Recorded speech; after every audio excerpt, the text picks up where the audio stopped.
Greetings, everyone. It's Rodney Allgood, Coach Rod, coming to you with another message, some food for thought for your day. Today, I want to focus on your parents. Some of us carry a lot of anger and resentment at our parents because of the way we're treated, because of the shunning. Some of you are shunned completely, some of you are soft shunned, and it's hurtful. You know, there's something in us that never stops being a child. There's something in us that always wants validation from our parents. And because we've chosen a different road in life, a road that they don't approve of based on their programming, we never get that.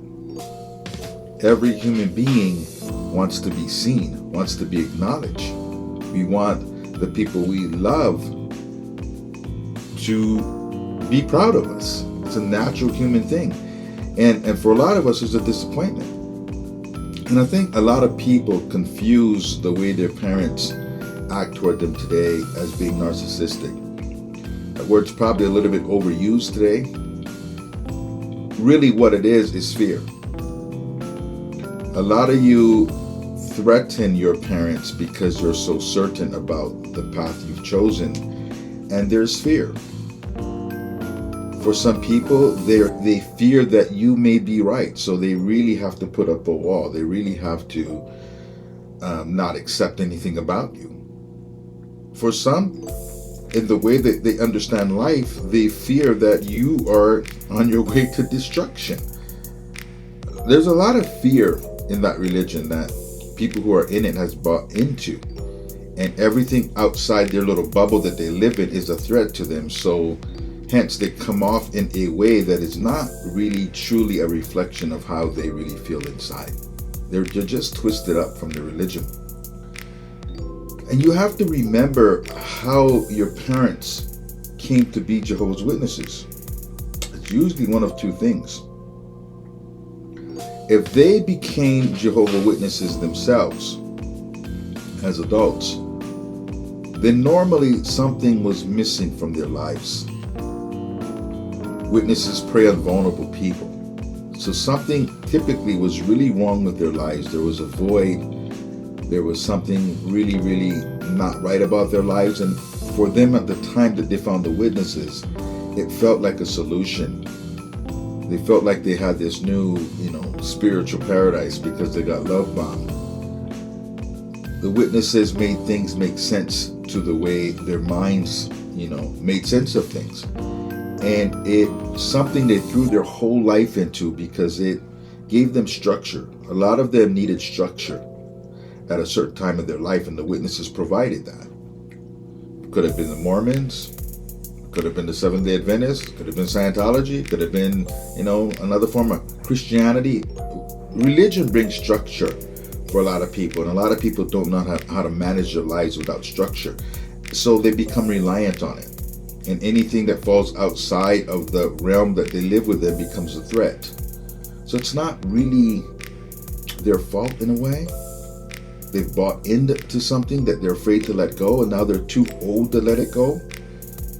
It's really threatening to wake up in your 70s. It's really threatening that, the thought of what you believe not being right and you're 70 or 80 years old, that's devastating. So we have some understanding for it.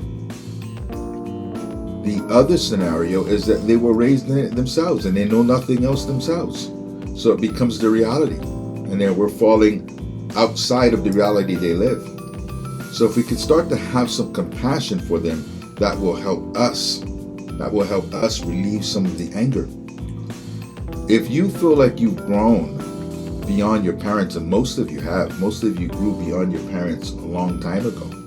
They like to say that with age comes wisdom, but with witnesses, age comes all by itself because witnesses don't grow. If you see yourself as someone that has grown beyond your parents, now it's time for you to kind of become your parents' parent. If you have any kind of relationship with them, understanding that they're holding on to this religion and hiding behind this religion because something they did not get in their youth, that they could not provide you with what they were missing themselves. And that's usually the problem. It's generational. And they're holding on to this religion because it's filling a void in their life because they did not receive something from their parents.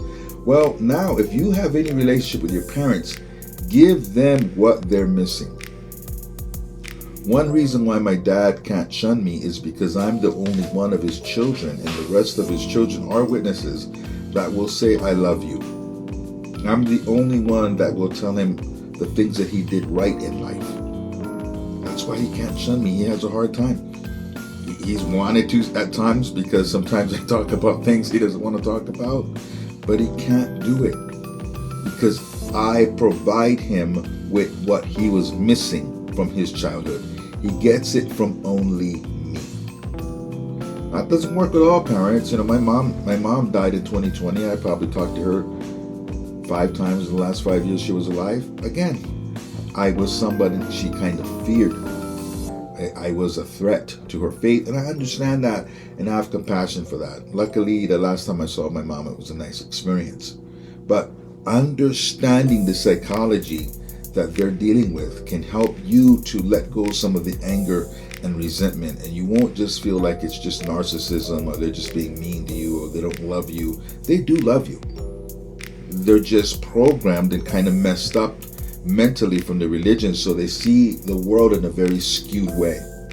The religion convinces them that the shunning, or the putting you on the back burner, or the distancing themselves from you is a form of love, when it's really a form of emotional blackmail. So release some of that anger that you might have at your parents.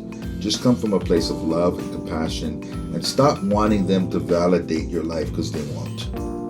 I could become president of the United States of America and I'd still be the loser in my family, correct?